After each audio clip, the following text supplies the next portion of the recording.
I hope you all enjoyed that time lapse. I know I absolutely loved messing around with that replay mod, and I really hope that that footage came out. I hope the music video turned out. Guys, welcome to episode number 4 from our Minecraft Survival Let's Play series. So, to kind of catch you up, in between that time lapse there and currently, I actually went back through and added in some banners on there just to add a little bit more movement within it, kind of give it more of that realistic kind of flapping in the breeze look. So in today's episode, we are going to do a bit of terraforming because we are having a hunger issue. I got 4 cooked salmon, some baked potatoes, and a little bit of meat stored in my chest over there. So we are going to go through and I'm going to do some terraforming, and we're going to build ourselves some farmlands that are protected from all the villagers and their trampling feet here. And then hopefully later on in the episode we can kind of lay out what we're thinking we're going to do with this village, and hopefully at least get started on another house. We're probably going to take a little break from this. I wanted to kind of ease my mind of it a little bit. I've been really pushing hard on it, and I got more that I want to do over on this side, but I really wanted to go ahead and try to build up another house as well as solve our food situation. Alright guys, so I'm going to go ahead and get started on this, and I will be back with you guys shortly.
Alrighty folks, now that we got ourselves a little bit more of the terraform process done, let's go ahead and kind of walk you through my thought process here. So what I'm kind of going for is just a very gentle sloping farmland style. And I'm going to take a little bit of cobblestone here to kind of mark where I want a path to be. So we'll just kind of take it, kind of wind it right along here. And we'll fill all this in. I just gathered myself up a little bit more dirt, but we'll basically just kind of wind this path off here, and then we'll let it continue on into the distance to wherever it might go next. I don't know, but we'll just go ahead and do that for now. So now that we have ourselves a little roadway here, let me go ahead and fill this all in, and then we'll get back to where I want to start planning out the actual fields. Alright folks, I'm going to go ahead and pillar myself up here on the scaffolding so we can get a little bit better lay of the land for what I am kind of generally thinking. So we have our path that's winding up over here. I want to kind of have a whole bunch of different little fields kind of separated, backing up into this hillside here, kind of make them all teardropped, very organic shape. And then we're actually probably going to have another pathway going up this way for when we do our centerpiece castle build that I've yet to design.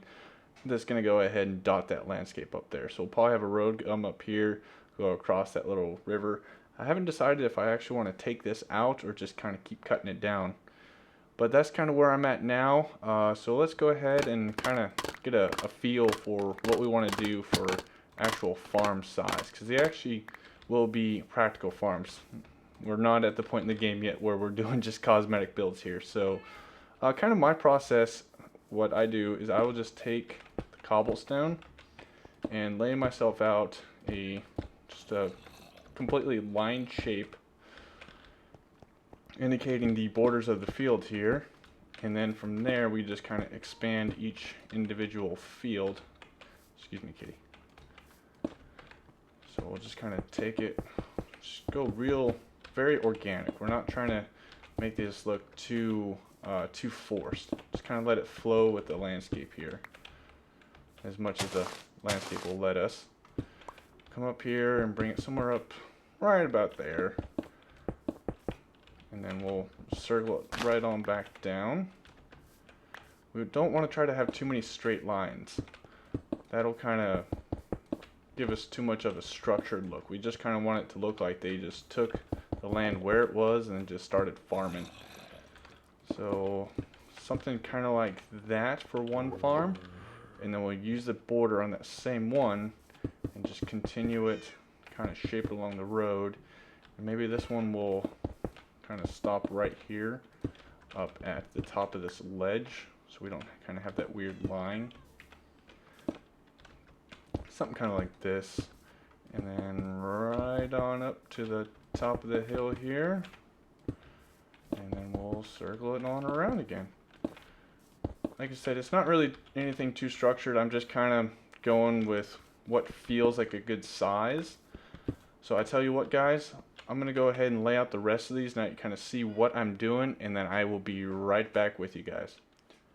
Alrighty folks, so that's about the shape that I am going to be content with for now. We got ourselves 6 nice little fields, which since we're up here we get ourselves a little bit better view of those white banners that we put on that windmill.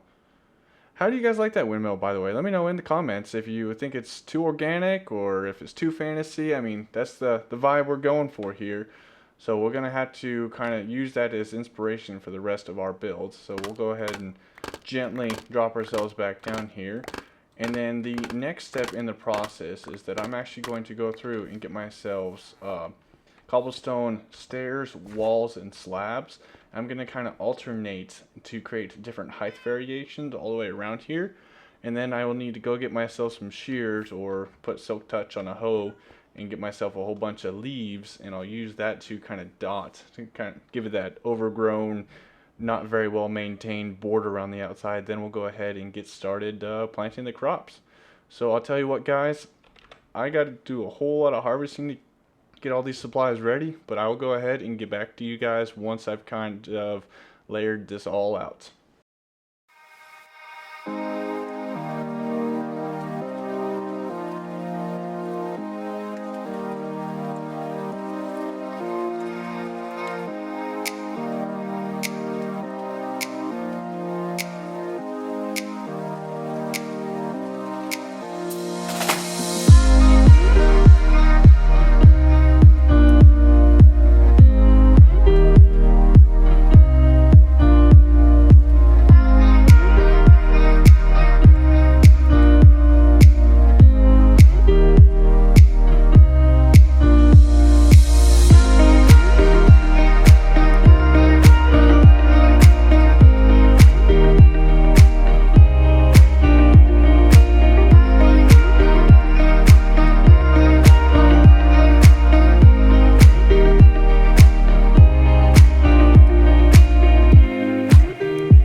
I tell you what, folks, there's nothing quite as satisfying as seeing a big old large field all turning nice and fertile. All that's left now is to go ahead and plant our crops. So we can see, I'll go ahead and head back down here and we'll get a little closer look at it. Hopefully not breaking my legs in the process. Which, by the way, I did go ahead and add feather falling. After that little death you saw in the beginning time lapse, I went over and I had a feather falling villager. So I went ahead and bought a book and applied that immediately. But anyways, getting back to it, we went through and we added in the stairs, slabs, and walls to just give that little bit of height variation, to give just more visual interest in the variety of the walls. And then I went through and added in oak leaves as well as some birch leaves, just to give that little bit of color contrast, to get some depth. But anyways, so yeah, that is the fields, and now all we have left to do is to plant our crops. We already had an iron golem come over here and try trampling them, so we're going to have to keep an eye on that and maybe do a little better job adding some gates or something to discourage any iron golems from coming in. And I tried to set it up to where I guess that's pretty easy to get in just by jumping over the walls. We'll just have to keep an eye on it. We have a pretty large area. So, alright folks, I'm going to go ahead and plant these fields, and then I will be right back. Alright guys, so when I was out planting my fields, it dawned on me that I turned all of my potatoes into baked potatoes, so I went out venturing to the old village and couldn't find any, so I went to the other village and found some, as well as a whole bunch more loot. And on my way back, I'm just paddling away, not really paying attention, kind of on my phone, when I look on just the screen, and just out of the corner of my eye, let's see if I can get myself spun around here. Where are we? Here we go, right over here. What do we see down here? The big square shape kind of gives it away. Guys, I think we just found a stronghold. We did. We totally just found a stronghold, guys. Oh, that's awesome. That's awesome, because I have had absolutely zero luck trying to find a nether fortress. So maybe we can just skip that process and we'll go straight to an end portal. So we are going to go ahead and screenshot those coordinates, and we will save them for a later date when we're a little bit more prepared. Alright guys, well that's just a quick little detour there, but I guess I'll get right back to it. Home safe and sound in our village. I went ahead and planted up all those seeds, and we got our carrots to the left, our wheat right there behind me, a couple potatoes, all I could scrounge up, and then I just kind of filled in the rest of the area with some carrots and wheat just to fill in the space. We might as well utilize it since we got the farmland. So we are running a little tight on time. I did not get nearly as much as I wanted to done on this episode, but believe me guys, I had an absolute blast recording and editing this with the new replay mod. So what we're going to do is we're going to go ahead and finish off this episode by grabbing this map that I have here, and we're going to go ahead and get ourselves a nice little update to our village. That way we can keep it as a token to see our progress as we go. So I'm just going to come on over here and let's see what we look like. Oh yes, guys. Oh, that looks fantastic. You can see the windmill down there. Oh, that is great. I'm going to go back. I'm going to grab the other map so we can try to get that entire windmill in here. So let me just run on over here, grab this out of my chest, and there we go. And we're just going to run back over here, and we'll just finish off this episode by updating our maps. And then I'll go ahead and get all of the stuff needed to start the next build in between episodes. So let's see. There we go. Alright, perfect. Alright guys, hope you enjoyed the episode. Like, subscribe if you're new, and I will see you guys in the next one. Have a good one, everyone.